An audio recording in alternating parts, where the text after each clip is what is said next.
अर्जुन रात के अंधेरे में जगे और बाहर जाकर के देखा कि स्वयं कृष्ण पहरेदारी कर रहे हैं। चरण पकड़ लिए, कन्हैया आप सोए नहीं और पहरेदारी कर रहे हो रात में, क्या बात है? भगवान बोले क्यों, तुम्हें कोई तकलीफ है? अर्जुन हाथ जोड़ करके कहता है, प्यारे जब जीवन की बाग डोरी ही आपको सौंप दी, अब हमें कोई तकलीफ नहीं है, क्योंकि हमने तो अपना जीवन ही आप पर छोड़ दिया। हमने तो अपना जीवन का सारा भार ही आपको दे दिया है, इसलिए हमें चिंता नहीं। भगवान बोले तो सुनो, ये जगह तुम्हारे लिए अच्छी नहीं है, तुम दूसरी जगह चले जाओ। पांचों पांडव रात को दूसरी जगह चले गए, लेकिन पांचों पांडवों के पांचों पुत्र वहीं सोते रहे। और अश्वत्थामा रात के अंधेरे में पांचों पांडवों के पांचों पुत्रों के सर काट करके ले गया। दुर्योधन को जाकर के दे दिए। दुर्योधन ने जैसे ही दीपक के उजाले में देखा, अरे मित्र, मेरा वंश तो निर्वंश होने वाला था, ये पांडवी 5 पुत्र ही तो बचे थे, तूने इनको भी मार दिया। इतना कहकर के दुर्योधन के प्राण निकल गए। सुबह होते ही सबको पता चली, भीड़ लगने लगी। अर्जुन ने रथ तैयार किया, भगवान को बिठाया और अश्वत्थामा की तरफ अर्जुन दौड़े दौड़े चले जा रहे। जैसे ही अश्वत्थामा ने देखा कि अर्जुन मुझे मारने के लिए आ रहे हैं,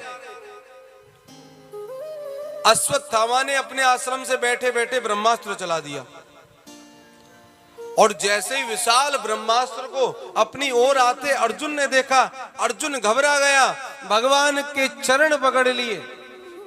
कृष्ण कृष्ण महावायो भक्तानां अभयंकरा, कृष्ण मेरी रक्षा करो, नहीं तो ये ब्रह्मास्त्र मुझे जला करके भस्म कर देगा। भगवान बोले चिंता मत करो, कभी कभी लोहे को लोहा ही काटता है, कभी कभी विष की औषधि विष ही होती है, इसलिए तुम भी अपना ब्रह्मास्त्र चलाओ। अर्जुन ने भी अपना ब्रह्मास्त्र संधान किया। दोनों ब्रह्मास्त्र आपस में टकरा करके समाप्त, चकनाचूर हो गए। अर्जुन ने दौड़ करके अश्वत्थामा के केसों को पकड़ लिया, रथ के पहिए से घसीटते हुए द्रौपदी के पास में ले आए। बताओ द्रौपदी, ये तुम्हारे पुत्रों का हत्यारा है, इसके साथ क्या किया जाए? जलाया जाए, मार दिया जाए, क्या किया जाए? युधिष्ठिर से पूछा। युधिष्ठिर कहने लगे कि देखो, जो शास्त्र सम्मत हो वही करना। भीम कहता है कि तुम नहीं मारोगे तो मैं मार दूंगा। सब अपनी अपनी राय दे रहे हैं, लेकिन द्रौपदी क्या कहती है कि अर्जुन इसको मत मारो, ये तुम्हारे गुरु का पुत्र है, ब्राह्मण है, तुम्हारे गुरु ने अपने पुत्र को जो विद्याएं नहीं दी वो तुमको दी हैं, भूलो मत। इसके पिता के बलबूते ही तुम युद्ध जीत पाए हो। देखो, जहां द्रौपदी के मन में करुणा भरी है, क्यों? क्योंकि द्रौपदी भगवान की सखी है और सारा खेल करुणा का ही है। जब जीव के हृदय से करुणा निकल जाएगी तो वो जीव किसी काम का नहीं बचेगा। मां के हृदय से यदि करुणा निकाल ली जाए, मां के हृदय में पुत्र के लिए कितनी करुणा, अपार करुणा। पुत्र कितना गलत भी कर दे तो उसको लगता है कि नहीं नहीं, मेरा पुत्र ऐसा नहीं कर सकता। अपार करुणा है मां के हृदय में। मां के हृदय से यदि करुणा निकाल ली जाए तो उसका मातृत्व समाप्त हो जाता है। पिता के हृदय से करुणा निकाल ली जाए तो उसका पितृत्व समाप्त हो जाता है। करुणा का ही तो खेल है। द्रौपदी कह रही है मारो मत, भगवान चुप खड़े। अर्जुन कह रहा गोविंद तुम तो बोलो कुछ।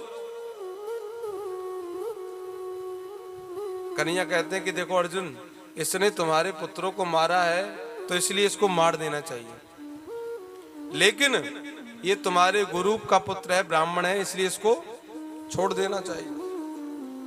तो इसको मारो भी और छोड़ भी दो, दोनों काम कर दो। भीम हंसने लगा, वाह कन्हैया वाह, तुम्हारे जैसे 2-4 न्यायाधीश और हो जाएं तो बढ़िया दुनिया चले। मारो भी और छोड़ो भी, ये कौन सी बात है?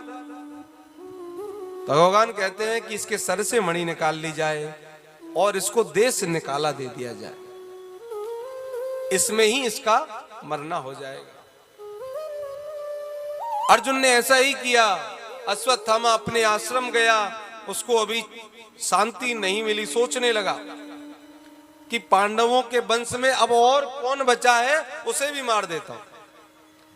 तो ध्यान आया कि अभिमन्यु की पत्नी उत्तरा के गर्भ में एक बालक है, यदि वो भी मर गया तो पांडवों को पानी देने वाला कोई नहीं बचेगा। तो अश्वत्थामा ने अपने आश्रम से बैठे बैठे उत्तरा के गर्भ की तरफ ब्रह्मास्त्र चलाया, और जैसे ही विशाल ब्रह्मास्त्र को उत्तरा ने आते देखा, उत्तरा ने सोचा कि मेरे गर्भ में जो बालक है यदि ये मर गया तो पांडवों का वंश निर्वंश हो जाएगा। दौड़ी दौड़ी भगवान के पास गई। पाही पाही महायोगिन देव देव जगतपते, नान्यम तद्वयम पश्ये यत्र मृत्यु परस्परम। पाही पाही महायोगिन देव